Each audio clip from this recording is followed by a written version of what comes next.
এই হরের নামইব কেবল আমি ইহাই সার কথা, বাকি অনেক কথা শুনতে হবে। ওইটাকে রসাস্বাদন করতে গেলে, জানতে গেলে অনেক কথা শুনতে হয়, সারা জীবন শুনতে হয়, প্রতিক্ষণে শুনতে হয়।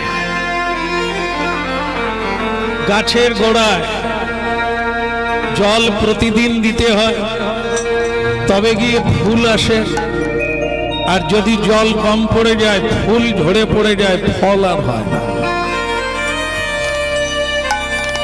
গুরুদেব যেদিন প্রত্যেক মানুষের কর্ণে একটা মন্ত্ররূপী বীজ,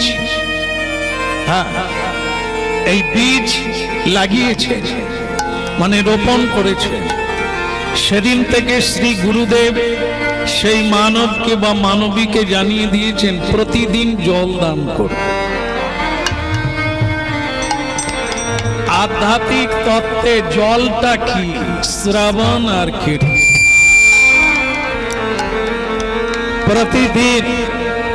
প্রতিদিন একটু করে জীবন তালিকায় যদি শ্রবণ কীর্তন না থাকে, তাহলে নাম পরিপুষ্ট হবে না, ফলে পরিণত হবে। এই জন্য শ্রীমান মহাপ্রভু বলেছেন, 10-5 মিলি নিজ দ্বারেতে বসিয়া প্রতিদিন কীর্তন করো হাতে তালি দিয়া। প্রতিদিন একটু হাতে তালি দিয়ে কীর্তনের কথা মহাপ্রভু উপদেশ করেছেন। সংসার বদ্ধ মুক্তিকামীদের বলেন না, অনেকেই সংসারের মধ্যে আছে কিন্তু মুক্ত, বদ্ধ নয়। আবার অনেকে সংসারের বাইরে থেকেও তিনি বদ্ধ হয়ে আছে। এই বদ্ধ জীবের মুক্তির উপায় একমাত্র হরির নামই। এখন কি একটু হরিনাম করা যাবে? যাবে। আর যদি মহাপ্রভু বলেন একটু হাতে তালি দিতে হবে, তাও দেখা, সে তো বটে। ভগবান দিয়েছেন, ভগবানকে দিতে কার্পণ্য কোথায়? হরে কৃষ্ণ কৃষ্ণ কৃষ্ণ কৃষ্ণ হরে হরে হরে রাম হরে রাম রাম রাম হরে।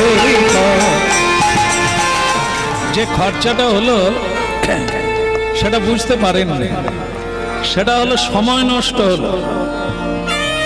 হলো না। এতক্ষণে সংসারে যদি কিছু করবেন তো অনেক লাভ হয়ে যেত, আর এখানে তো কিছু হলো না। এরকম মূল্যবান সময় হারিয়ে যাচ্ছে, কত আলফাল কথা বলে, কত কর্ম করে অকর্ম করে জীবনটা তো শেষ করলাম নিজেরা।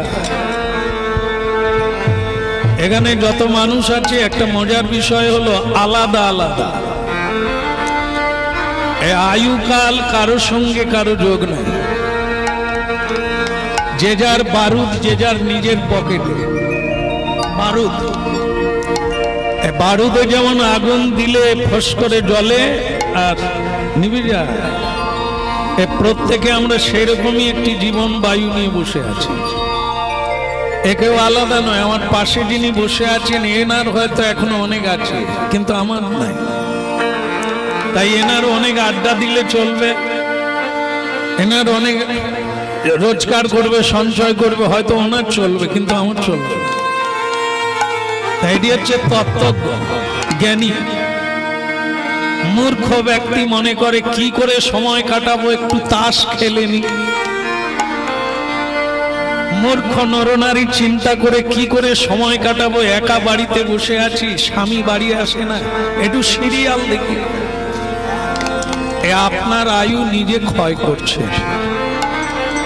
মানুষ জানে না কি অমূল্য এই মানব জীবনের সময়, কি না করা যায়। সে নারী হোক আর পুরুষ হোক, একটি বালক হোক আর বালিকা হোক, এ বিশ্বকে কত না রত্ন উপহার দিতে পারে একজন মানুষ, যদি একটু চিন্তা ভাবনা করে। তো আজকে আমরা যেখানে হরিনাম গাইতে এসেছি, ভগ্নী নিবেদিতা, সিস্টার নিবেদিতা, যা সারা ভারত নয়, কত দেশ যাকে চিনে, একটি মেয়ে বিবেকানন্দের সঙ্গ লাভ করে, বিবেকের বিবেক চৈতন্য জ্ঞান লাভ করে সারা পৃথিবীর মাটিতে কত প্রদীপ জ্বালিয়ে দিল। তাই নামগুলো চিরকাল পৃথিবীর বুকে থেকে যাবে। আমরাও তাই, কিন্তু দুর্ভাগ্য আমরা জ্বলেই উঠতে পারলাম না, অন্যকে জ্বালাবো পরে। আমরা কিছু মূর্খের সঙ্গ করি, যেরকম মা কইকেয়ী মূর্খের সঙ্গ করে নিজের স্বামীকে হারালো, রাজ্য হারালো, সর্বহারা হয়ে গেল। কে? রানী মা হয়ে, রাজ রানী হয়ে, কইকেয়ী হয়ে সে তার দাসীর কাছে জ্ঞান নিতে গেল। দাসীর নাম ছিল মন্থরা। এই জন্য উচ্চ মানুষের সঙ্গ করুন, আপনার নিম্নগামী জ্ঞানটা ঊর্ধ্ব দিকে উঠবে। তাহলে জীবনে কিছু করতে পারবে। আর না হলে আপনি যেরকম লেভেলে আছেন তার নিচের মানুষের সঙ্গ করলে আপনার জ্ঞানটা নিচের দিকে নামতে শুরু। এই জন্য শ্রী চৈতন্য মহাপ্রভু চৈতন্য নাম ধারণ করলেন শুধু অচৈতন্য জীবকে চৈতন্য দেওয়ার জন্য। কোন মানুষ দুর্বল নয়, কোন মানুষ হীন নয়, কোন মানুষ অকিঞ্চন নয়। প্রতিটি মানুষ ধনাঢ্য ব্যক্তির চেয়েও ধনী এবং মহাবলশালী, মহাশক্তিশালী। কারণ অমৃতস্য পুত্র, ভগবান যদি অমৃতময় হয় আমরা তার পুত্র। সুতরাং অমৃতের সন্তান, সেই অমোঘ শক্তি, সেই পরম শক্তি প্রতিটি নরনারীর মধ্যে বিদ্যমান। এখন শুধু ফু দেওয়ার পালা, ফু ফু। মায়েরা উনুন জ্বালেন না, অনেকক্ষণ কাজ না করার জন্য উনুন নিভে গেছে। কিন্তু শাশুড়ি মা বলছে, বৌমা উনুন নিভে না, একটু ফু দিয়ে দাও, ছাই সরে যাবে, আগুন জ্বলে উঠবে। প্রতিটি মানবের মধ্যে সেই পরমাত্মা রূপী অগ্নি তো বিদ্যমান আছে। ভগবানের পরম শক্তি প্রতিটি নরনারীর মধ্যে বিরাজমান তো হ্যাঁ, কিন্তু শুধু উপরে আবরণ পড়ে গেছে, ছাই চাপা হয়ে গেছে, অনেকদিন আলোচনা হয়নি আর ঘষা মাজা। রাধে রাধে। সংসারের ধুলো ময়লা আবর্জনা পড়ে গিয়ে ঢাকা হয়ে গেছে আগুনটা। এখন একটু খুঁটিয়ে দেওয়ার পালা, একটু ফু দেওয়ার পালা, আবার জ্বলে উঠবে সৎপথ। আর সেটার জন্য বলছেন ভগবান গৌরাঙ্গ মহাপ্রভুর উপদেশ বা টিপস পদ্ধতি, সেটা হলো দৈনন্দিন একটু কীর্তন করো। কীর্তন করলে কি হবে? নাম চিন্তামণি কৃষ্ণ চৈতন্য আর রস বিগ্রহ, শুদ্ধা মুক্ত অভিন্ন তথা তন্নাম ভিন্ন। সেই কৃষ্ণ আর এই নাম অভিন্ন আপনার হৃদয়ে যাওয়া মাত্র ভেতরের অন্ধকার আলোকিত হবে।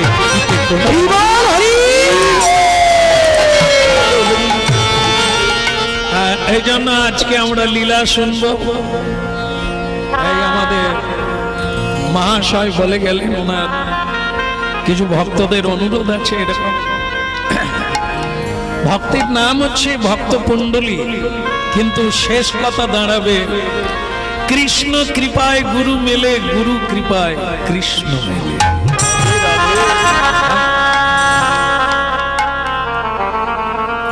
হেলাতে জীবন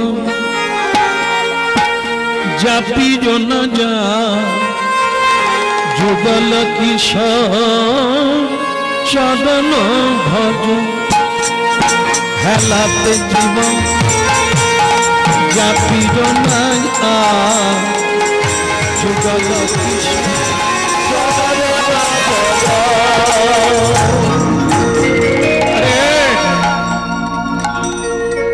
এ ছেলেটা কোথায় রে যায় কোথায়? এই যে কোন স্কুলে পড়লাম তো সেটাই ভাবতে পারি। এ খোকা কুণ্ডলী, আরে ছেলেটা গেল কোথা? এই তো এদিকে এদিকে এদিকে। এই কত বলবো তোদের, আর কি করে বোঝাবো সেটাই তো বুঝতে পারি। যে সময়ের যে কাজ তা তো করতে হবে। হ্যাঁ, সকালবেলা উঠে যে কাজ সেটা আগে করো, আগের কাজ আগে, পরের কাজ পরে। এটা তো তোমাকে কতবার বুঝিয়েছি। হ্যাঁ, স্কুলে মাস্টার মশাইরা বুঝিয়ে দেন, বাড়িতে বাবা বোঝান, মা বোঝান, আর মন্ত্র দ্বারা গুরু বুঝিয়ে দেন। এত বোঝানোর পরেও কিছু বুঝলাম না, তাহলে কি শুনতে গেলাম? এদিকে এসো। ভগবান কান দিয়েছে শোনার জন্য, হৃদয় দিয়েছে বোঝার জন্য, আর তুমি সেটা বুঝলে না। এই সন্ধ্যেবেলা তুমি কোথায় গিয়েছিলে? তোমাকে না বলেছি প্রতিদিন যখনই সূর্য ডুবতে যাবে এই গধূলি বেলা, হ্যাঁ, এই সময় হাত জোড়ো করে গলায় কাপড় দিয়ে শুদ্ধ বস্ত্র পরিধান করে ভগবানের কাছে একটু নাম কীর্তন করতে হয়। হতভাগা,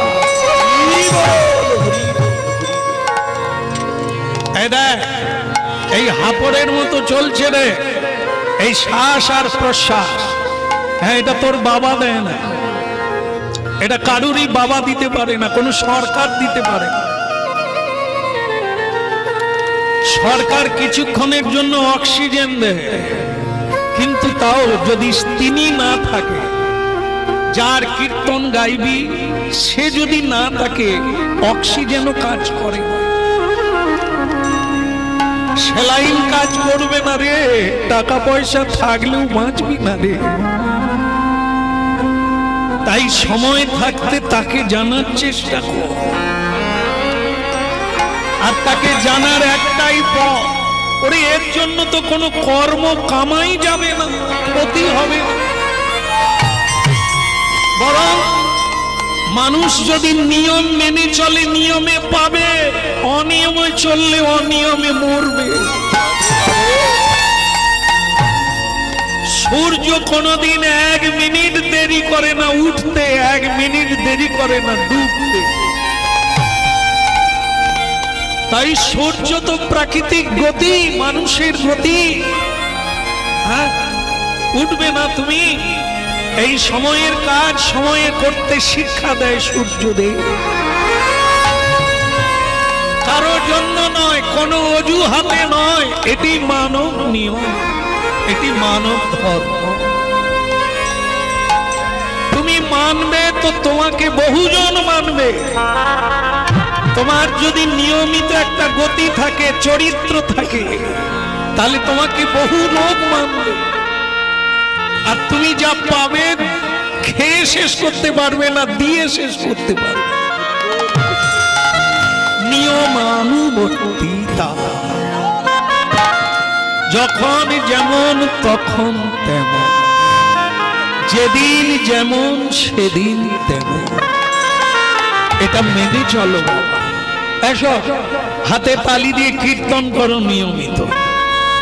এটা করো নি, ভক্তি থাক আর না থাক, মা বাবাকে প্রণাম করা উচিত। তোমার ঘুম লাগুক না লাগুক, নিয়মিত শয়নে যাওয়া উচিত। এই উচিত গুলো মানুষ যদি ভুলে যায়, তাহলে সকল দেবতা, সকল ভগবান যে তাকে ভুলে যাবে, এতে কোনো সন্দেহ না। জোয়ার আসে, পাঁজিতে লেখা আছে গঙ্গার তীরে গিয়ে দাঁড়িয়ে যান, ওই টাইমেই জোয়ার আসবে, বান আসবে। আর তুমি যদি যাই যাই করে, তুমি যদি সময় নষ্ট করে যাও, তুমি বান দেখতে পাবে না। ও টাইমের একটু এদিক ওদিক করে না। মানব, তুমি কেন বেনিয়মে চলছো?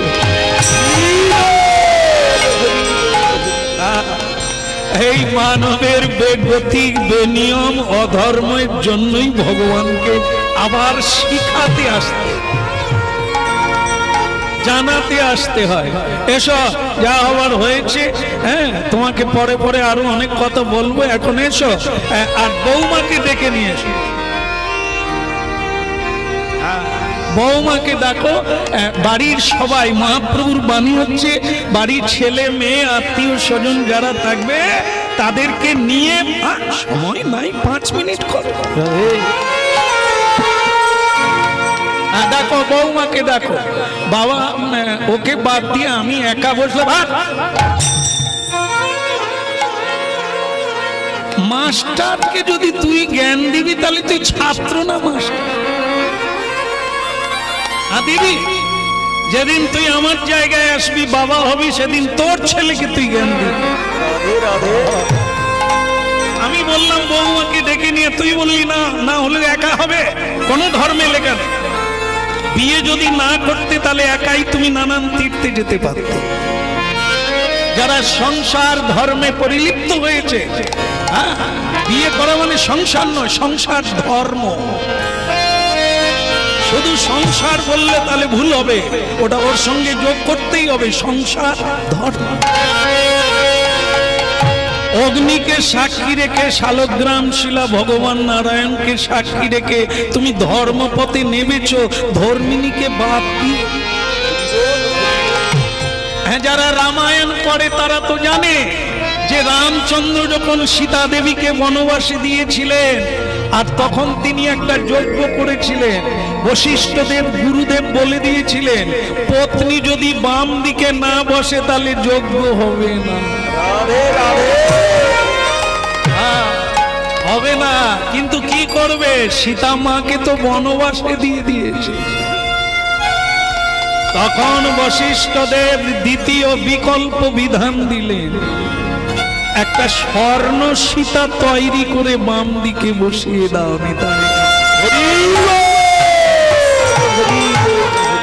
হতভাগা, বুঝতে পেরেছিস? মাথায় ঢুকেছে।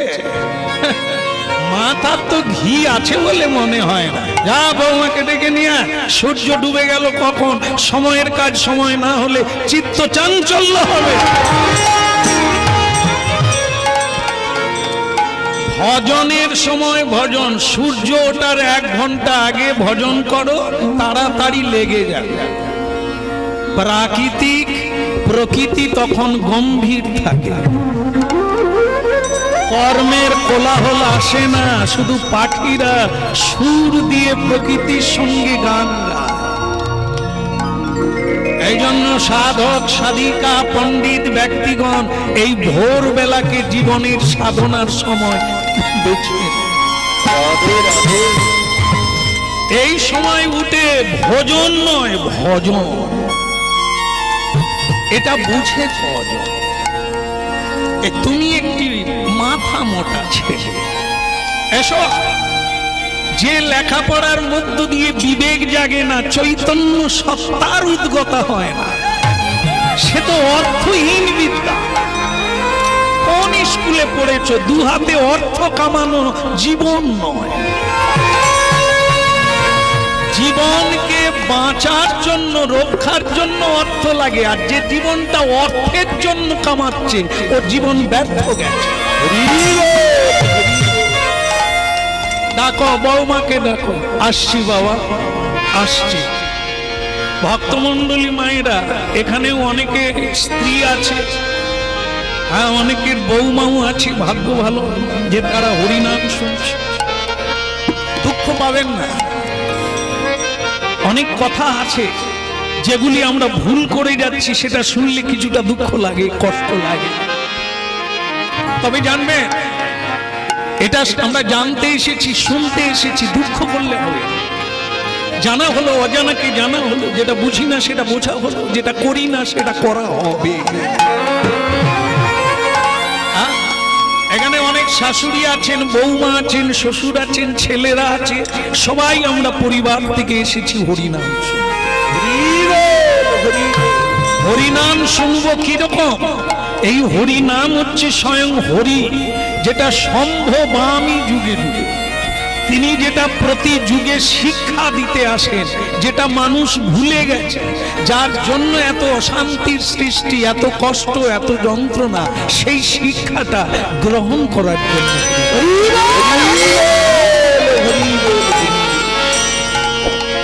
হেলাতে জীবন জাতিও না যায়, যুগল কিশোর চরণ ভজ।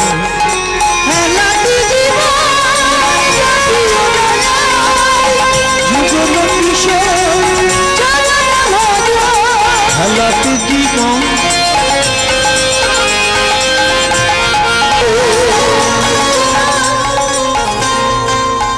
বলে গৌরাঙ্গ মহাপ্রভু কি ছেলে বৌমা এলো কি?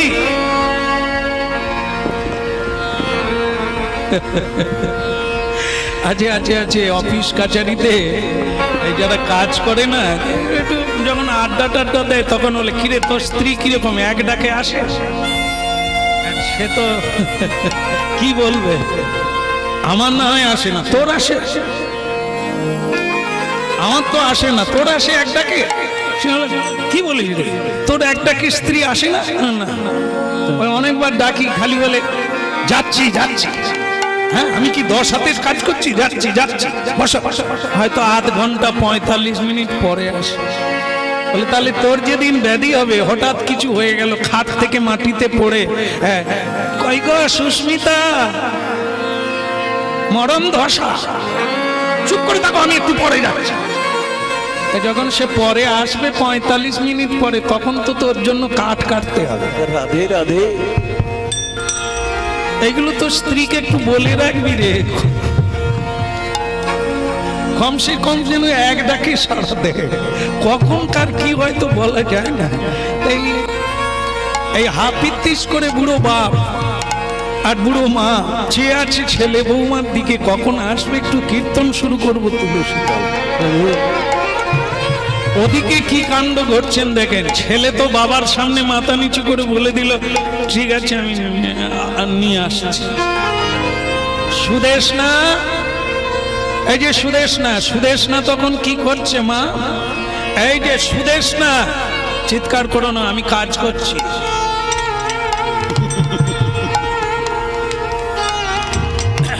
সুদেশনা দাঁড়াও,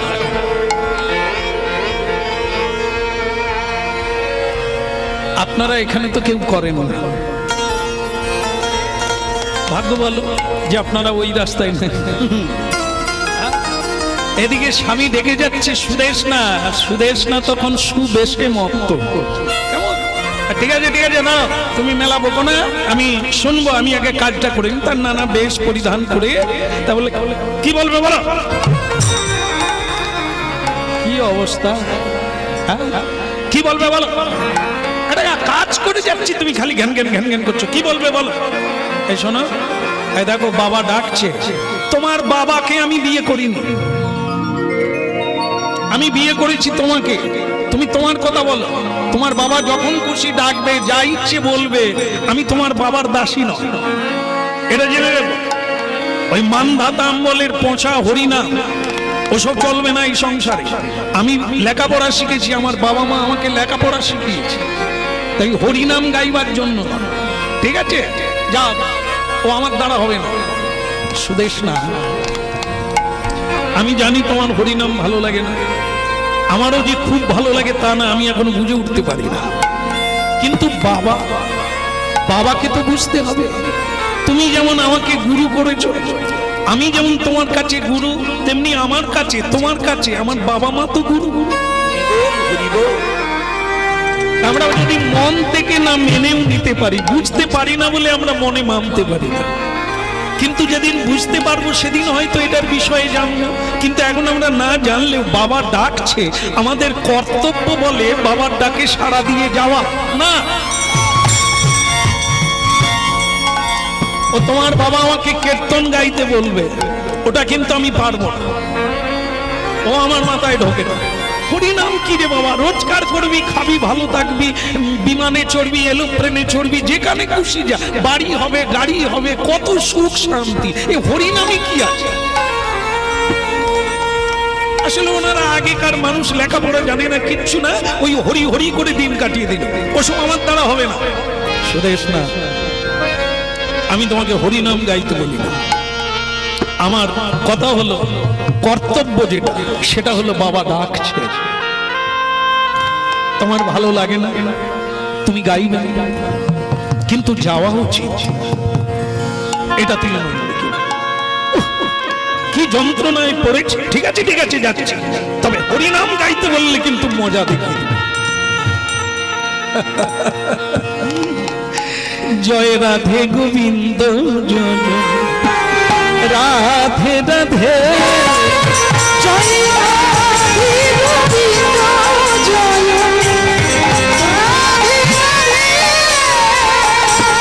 রাধে গোবিন্দ জয় রাধে রাধে, রাধে রাধে, জয় রাধে গোবিন্দ রাধে।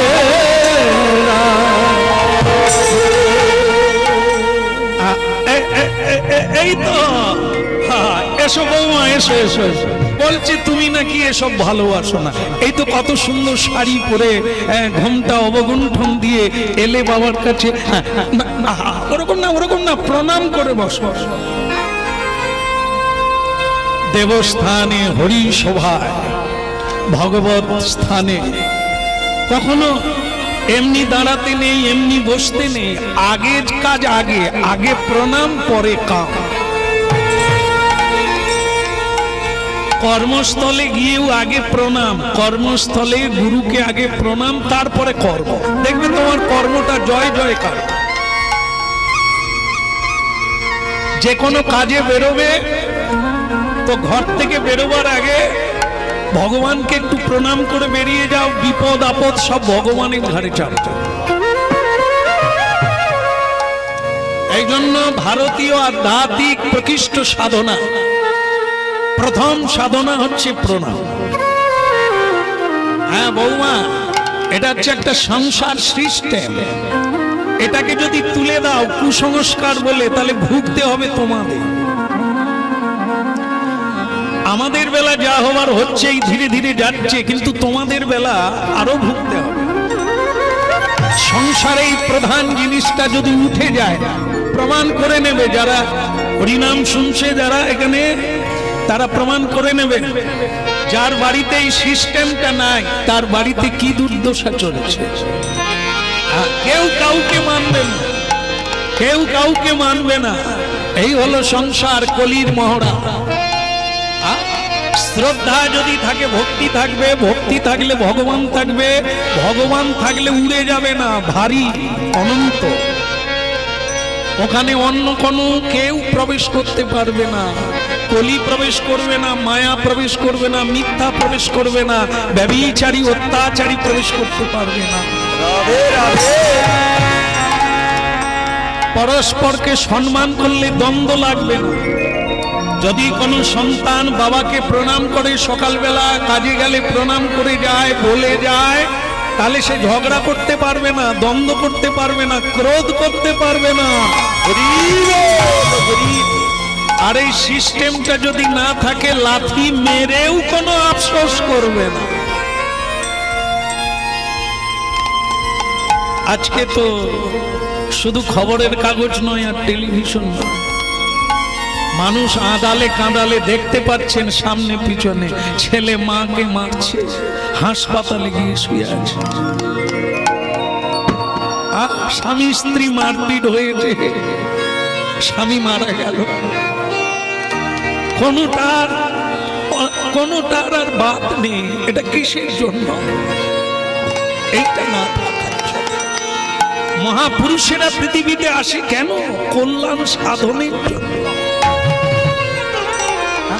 কল্যাণময় বাণীগুলো জীবের কানে পৌঁছে দেবার জন্য। কিন্তু আমরা হতভাগা জীব, মনে করি ওগুলো শুনে আমাদের কোনো কাজ হবে। টাকার গাড়ি থাকলে তুমি শান্তি পাবে, আর টাকা পয়সা সত্য পথে অল্প এসেছে, তোমার বাড়িতে শান্তি তাড়িয়ে দিলেও যাবে না। হাসতে হাসতে খাবে, প্রেম করতে করতে শোবে, কোনো অভাব হবে না। আর যারা কেবল অর্থ পিশাচী জীবন হয়ে গেছে, স্ত্রীর সঙ্গে হাসতে সময় পায় না, ছেলে মেয়েকে কোলে নিতে সময় পায় না, খেতে সময় পায় না, শুতে সময় পায় না, এদের কি জীবন আছে? এরা হোটেলে খেয়ে দেয়। এই জন্য জীবনটা যে কি এটা বহু মানুষ জানে না। মনে করলো এই জীবন, এই সুরাপান করলাম, তাস খেললাম, রোজগার করলাম, ঝগড়া করলাম, কোর্টে গেলাম। বৌমা প্রণাম,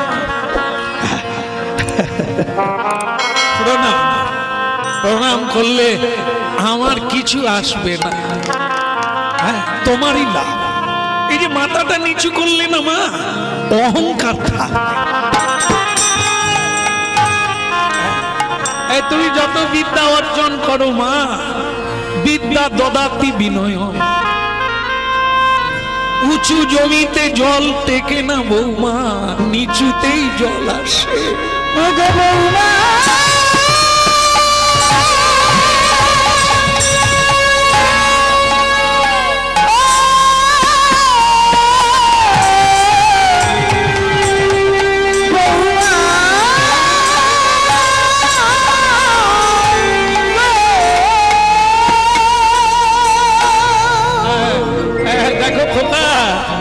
কুণ্ডলী দেখো না, যে ডালে ফল হয় না ও ডাল উপর দিকে, যে ডালে ফল হয় সে নিচের দিকে নেমে যাও।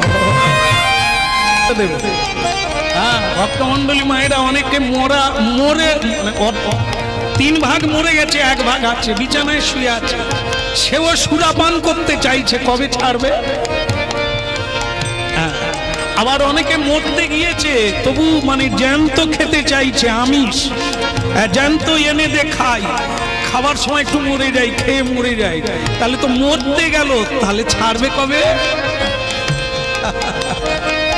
এই ভক্তমন্ডলী মায়েরা, এই ত্যাগ আর ভোগ, ভোগ আর ত্যাগ আগেও না পরেও না, যখন যেটার সময় হবে সেটা ছাড়তে হবে। যদি হরিনাম শুনে বুঝতে পারি ভগবানের প্রসাদ ছাড়া হৃদয় পবিত্র হবে না, তাহলে যেটা প্রসাদ নয়, যেটা প্রসাদ হবে না, ওই বস্তুকে সাধকেরা ত্যাগ করে। ওকে গ্রহণ করলে চিত্ত চাঞ্চল্য হবে, ওকে গ্রহণ করলে হৃদয় অপবিত্র হবে, তার দরকার কি আছে? এই যে পথে যাবে সেটার অনুকূল যেটা হবে সেটাই তাকে করতে হবে, ওটা ভোগেরও কথাও আসে না, ত্যাগের।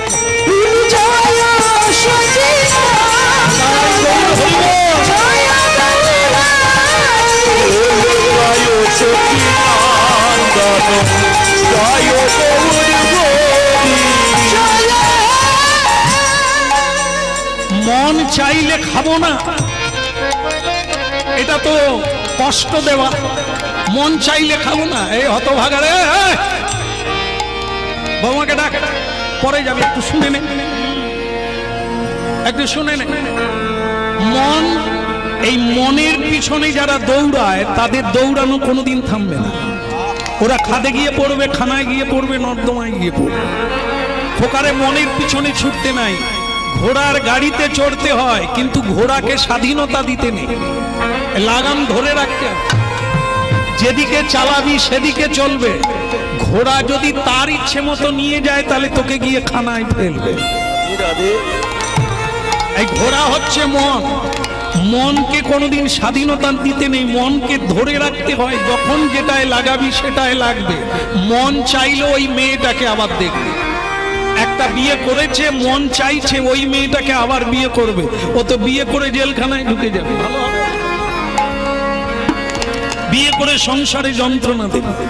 একটি মেয়ে দেখলো একটি যুবক আমার স্বামীর চাইতে ভালো, হতভাগিনী ওই ছেলেটার উপরে লোভ দিল, মন চাইছে, মন তো হতভাগায় তো অনেক কিছু চাইবে, তা তোর বিবেক বিসর্জন দিয়ে ওই লাইনে যাবি তো গলায় ফাঁসি জুটবে। এই জন্য প্রতিটি মানুষের লোভ জাগে, মন চায়, কিন্তু বিবেক আছে বলে তারা সংযমে থাকে। যেটা বলা অনুচিত সেটা বলবে না, যেটা খাওয়া অনুচিত সেটা খাবে না, যেখানে যাওয়া অনুচিত সেখানে যাবে না। এটা মানুষ কন্ট্রোল করে বলেই মানুষ নামটা এখনো আছে, নালে অমানুষ তো জানোয়ার নাম। তাই এটা চোখের সামনে আপনারা দেখছেন, যারা করছে সমাজের লোক তাদের গায়ে থুতু দেয়। তারা অন্ধকার জেলে গিয়ে বসে আছে। তাদেরকে বলা হয় এরা মানুষ নয়, এরা জানোয়ার, এটা বলে। আবার কিছু মানুষ আছে সমাজে, তাদেরকে বলে কি এরা মানুষ নয়, এরা দেবতা। এই জন্য মনের পিছনে ছুটতে নেই। এক জমিদারের 3টে ছেলে, বিবেকানন্দের গল্প, স্বামী বিবেকানন্দজি গল্পটা বলেছেন। এক জমিদারের 3টে ছেলে, কিন্তু জমিদারি কাকে দেবে এই নিয়ে জমিদারের বড্ড মাথায় লাগছে যে আমি তো বুড়ো হয়ে যাচ্ছি, চলে যাব, তাই এদের 3 ভাইয়ের মধ্যে কাকে দিয়ে যাব, কার বুদ্ধি বেশি, যার বুদ্ধি বেশি তাকেই দিয়ে যেতে আমি জমিদারি, নাহলে সব শেষ করে দেব। তাই এটার জন্য কি করলো, বড় ছেলে বলল বাবা আমাকে দাও, মেজো বলে আমাকে দাও, ছোট বলে আমাকে দাও, জমিদার বলে একটা পরীক্ষা দাও, যে পাস করবে তাকে। 3 ছেলেই বলে উঠলো, তা পরীক্ষাটা কি? ছাগল। আগে কি বললেন? ছাগল। আমরা ছাগল না রে, একটা ছাগল নিয়ে আয়, পরীক্ষা হবে একটা ছাগল দিয়ে। ছাগল দিয়ে পরীক্ষা কিরকম? এই রকম, এই একটা ছাগল আনবি, যে ভাই ছাগলকে এমন খাওয়াবে যে ছাগল আর খেতে চাইবে না, যে পারবে সেই জমিদারি। ছেলেরা বলে বাবার মাথায় গোবর ঢুকে গেছে, এটা একটা কঠিন কাজ, ছাগল খাবে, কত খাবি, খা না। তাহলে বাবা চালু হোক। হ্যাঁ চালু হোক। তোদের 3 ভাইয়ের মধ্যে কে আগে ছাগলটা নিবি বল? বলে বাবা আপনি যাকে দেবেন। বলে তাহলে বড় খোকা তুমি ছাগলটা নিয়ে যাও। কতদিন রাখবি? বলে 1 সপ্তাহ দেন, আমি তার মধ্যে এ ছাগলের পেট ফাটিয়ে ছাড়বো না। ছাগল রে তুই খাবি তো আমি থাকবো, জমিদারি পাবো, তোকে অনেক কিছু খাওয়াবো, তুই খা বাবা। 1 সপ্তাহ ধরে আদ্য পান্দ ভিন্ডি বিন্ডি সব রকমের খাবার দিতে লাগলো। ছাগল ভাবলো আমারও সৌভাগ্য, খেয়ে যায়। তোরা কি পাবি আর না পাবি আমার জানার দরকার নাই, এরকম খাবার জন্মে খাই না। ছাগল শুধু খায়, ছাগল শুধু খায়। বড় ছেলে টানতে টানতে 1 সপ্তাহ পরে সে ছাগল চলতে পারে।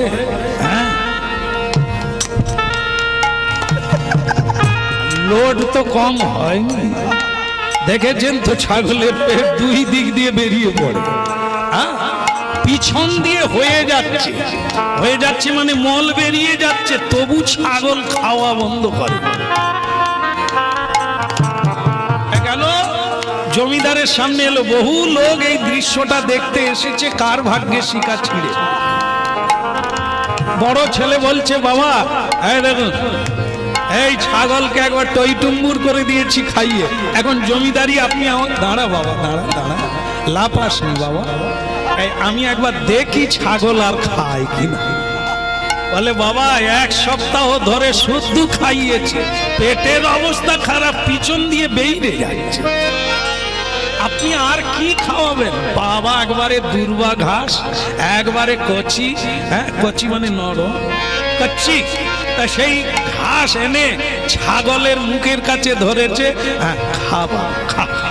সে ছাগল এমন করে এগিয়ে যাচ্ছে যেন মনে হয় 6 মাস খায় না।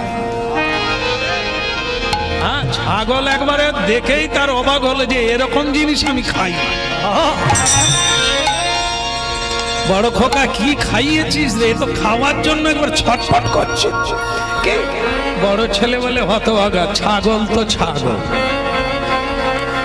এত করে খাওয়ালাম পেটে আর ঢুকছে না, তবু আবার বাবার হাতের ঘাস খেতে গেলি রে, একটু টিকতে পারলি নি তুই। কেটে গেল বড় ছেলের হাত থেকে, জমিদারি চলে গেল। মেজো ছেলে বলে বাবা আমাকে 6 দিন দেন, 2 দিন কমিয়ে দেন। হ্যাঁ বাবা, আমি 6 দিনের মাথায় আপনাকে পরীক্ষা দিয়ে দেব, এ ছাগল আর খাবে না। 6 দিন পরে মেজো ছেলে ওই ছাগলকে টানতে টানতে নিয়ে এলো, ওই একই অবস্থা, পেটও ফুলে ঢোল হয়ে গেল, পিছন দিয়ে চলে যাচ্ছে, তবু ছাগল টেনে আনলো রাজসভায়, জমিদারিতে। এইবার বাবা আগেরই মতো সেই নরম ঘাস বের করে বলছে বাবা আর খাবি বাবা? ওই যা দিতে গেছে যেন লাফিয়ে না যায়, হ্যাঁ ছটফট করে চলে যাচ্ছে খাওয়ার জন্য। মেজরে তোরও জমিদারি গেল। হ্যাঁ, তা বাবা তখন বলছে ছোট খোকা তুই আর ছাগল ধরিস, এ তোদের ভাই দলের সব একই। বলে না বাবা 4 দিন দেন, 4 দিনের মধ্যেই আপনি পরীক্ষা পেয়ে যাবেন যে এ আর খাবে না। বলে এই তো তোর 2 দাদা অবস্থা করলো, আর তুই আর অন্য পথে যাবি কি করে? বলে বাবা দিয়ে তো দেখো। ছোট ছেলে নিয়ে চলে গেল। 4 দিনের মাথায় বাবার সামনে, সেদিন আর লোক ধরাবার জায়গা নেই, এইটা দেখাচ্ছ। আজকে তো ফাইনাল পরীক্ষা না, একবারে কে জমিদারি পাবে আজকেই ঠিক হয়ে যাবে। তো সেই জন্য তিল ধারণের জায়গা নেই, ভরে গেছে। হ্যাঁ, হাজার হাজার নরনারী ভিড় করেছে দৃশ্যটা দেখার জন্য। এইবার ছাগল কখন আসবে সকলে টান টানা। সে ছাগল আজ আবার লেট করে, কেন যে লেট করে বুঝি না। এরা ছোট খোকা কোথায় গেল রে? ছোট খোকা তখন কিছুক্ষণ বাদেই দেখা দিল, ছাগলটাকে টেনে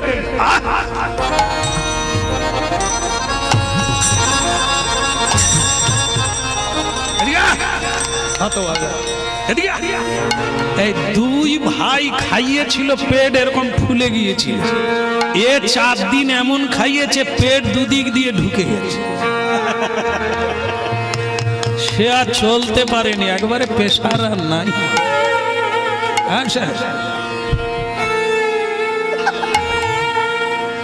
ছাগল চলতে পারে না, তাকে টেনে টেনে সবার মাঝখানে আনলো।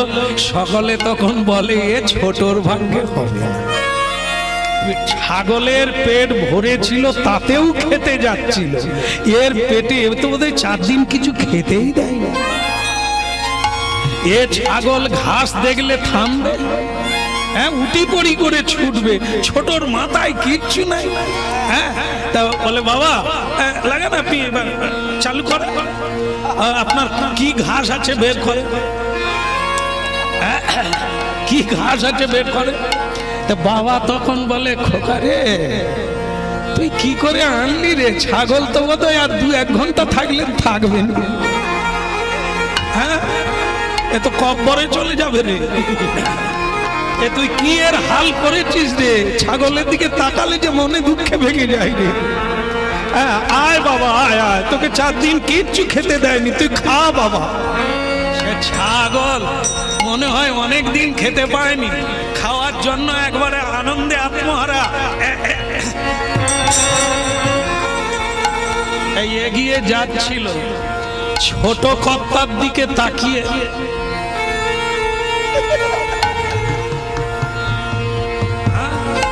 পিছিয়ে পালিয়ে গেল। বাবা বলে পেটে কিছু নাই, এ আবার 1 পা এগায় 3 পা পিছনে, এরকম তো ছাগল দেখিনি রে। এরে বাবা রে, ওরে তুই খা রে বাবা, খা খা খা খা। ছাগল আবার একবার যায়,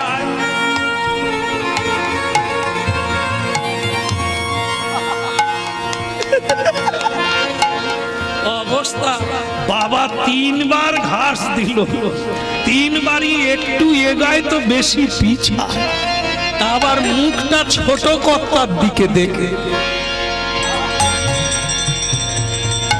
তো সকলে অবাক হয়ে গেল, পেটে কিছু নাই, ছাগল এগায় পিছায়, ব্যাপারটা কি?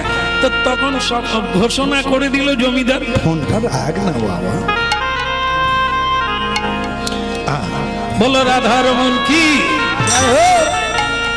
তাহলে হলো কি, সেই ছাগল এমনি করে 3 বার দেখলো পরীক্ষায় ফেল। তখন জমিদার বলছে, ছোট খোকা জমিদার তো এ ছাগল যখন খেলো না, 3 বার পরীক্ষা করলাম, জমিদারি তো। সকলে হাততালি দিল, সকলের আনন্দ হলো। কিন্তু টান টান অবস্থা, এটা জানাতে হবে। ছোট বাবুকে জিজ্ঞাসা করুন, ছাগলের পেটে কিছু নাই, তবু সে খায়নি কেন? এর পিছনে রহস্যটা কি, এটা আমাদেরকে জানাতে হবে। ছোট খোকাও বলে, আমারও ইচ্ছে করছে আপনাদের জানাই। তাহলে কিরকম? কর্তা বলছে, জমিদার বলছে যে জমিদারি তোমার হয়ে গেল, কিন্তু তোমাকে এই ঘটনাটা বলতে হবে। তুমি কি করে এইটা কায়েম করলে যে ছাগল এই নরম ঘাস খেলোই না? বলো। বলে, বাবা আমি শিক্ষাটা পেয়েছি, 2 দাদা যখন নিয়ে গেল, 1 সপ্তাহ পরে যখন একেবারে ফুল খাইয়ে দিলেও ছাগল আবার খায়, আমি ধরে নিলাম এটা ছাগলের স্বভাব। এ যত পায় তত খায়, এর কোনোদিন না নাই। আপনারা করে দেখবেন বাড়িতে, যদি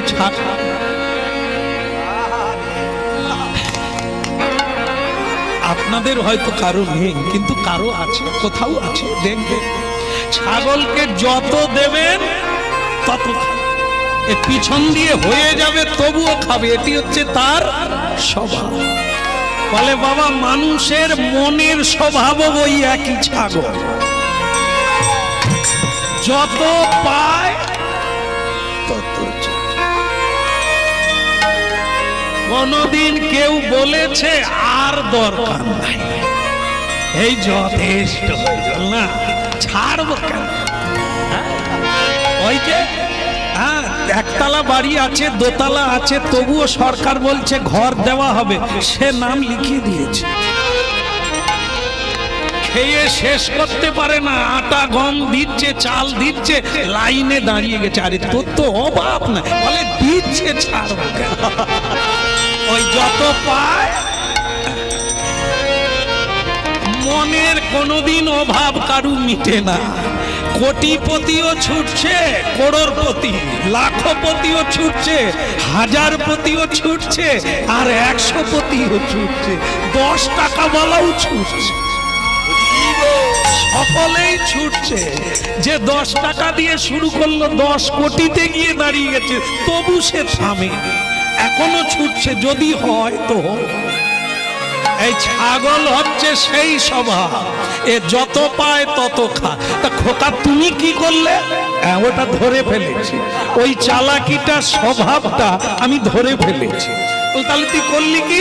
বলে, আমি এই যে 4 দিন আপনার কাছ থেকে ছাগলটা নিয়ে গেছি, 1 হাতে ঘাস রেখেছি একবারে নরম সবুজ, আর 1 হাতে ছড়ি রেখেছি। ও যখনই খেতে যায়, টাইম করে মুখে দিয়ে দিলাম, টাইম করে চলে যায়। খিদের জ্বালায় আবার যখন খেতে আসে, এই 4 দিন শুধু এই খাবার দিয়েছি, এইদা পেদা এইসা তেসা করে দিয়েছি।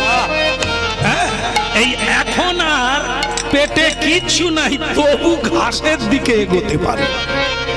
এই আমাকে দেখলেই 3 পা পিছু।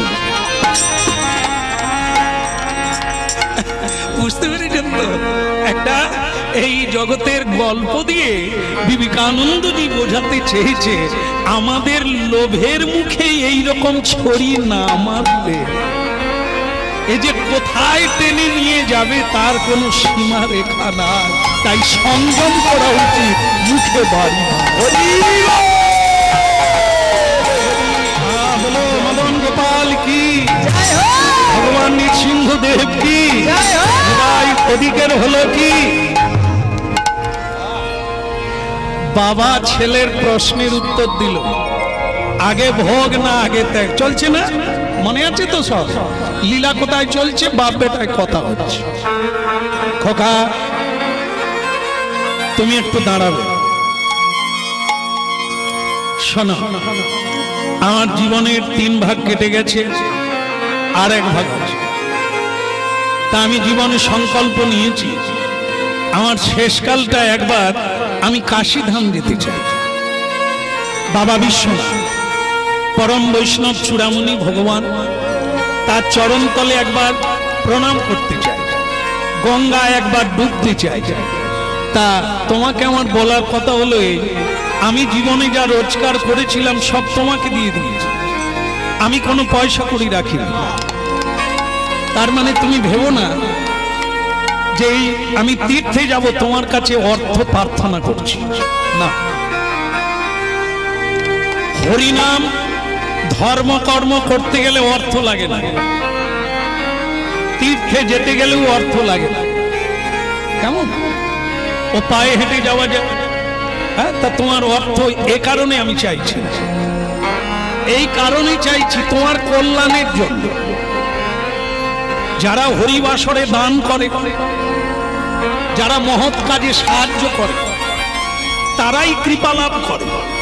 যাকে দেওয়া হলো কমিটিকে দেওয়া হলো, কমিটির লাভ নয়। ভগবানের উদ্দেশ্যে, তীর্থের উদ্দেশ্যে, সাধুর উদ্দেশ্যে যারা দান করবে তার জীবনের সকল সংকট কেটে যাবে। এটা দানে বিপদ খণ্ডে সংকট খণ্ডন হয়। দান এমন একটা জিনিস, এই যে দেখো না, যারা গয়া যায়, যারা তীর্থে যায়, তাদের আত্মীয় স্বজনেরা যার যেমন অবস্থা সেই অনুযায়ী কিছু অর্থ দিয়ে তাকে এগিয়ে দেয়। সে যখন তীর্থে চলে যায়, মানুষ যখন বাড়িতে থাকে, সে যখন তীর্থে গিয়ে অঞ্জলি দেয়, নিবেদন করে, তখন বাড়িতে বসে সেই পুণ্যটা অর্জন করা যায়। এই জন্য তোমাকে আমার বলা, তুমি যদি কিছু অর্থ আমাকে দাও তাহলে তোমার নামে আমি পুজো দেব, কারণ তুমি আমার ছেলে। তোমাদের নামে আমি পুজো দিয়ে কল্যাণ প্রার্থনা করব। তা তুমি দেবে? কি হলো, কি মাথা নিচু কেন, কিছু বলো, দেবে? আগে বাবা ব্যাপারটা কি হয়েছে, আমি তো একা নয়, আপনার বৌমার সঙ্গে আলোচনা করে আগামীকাল বলবো।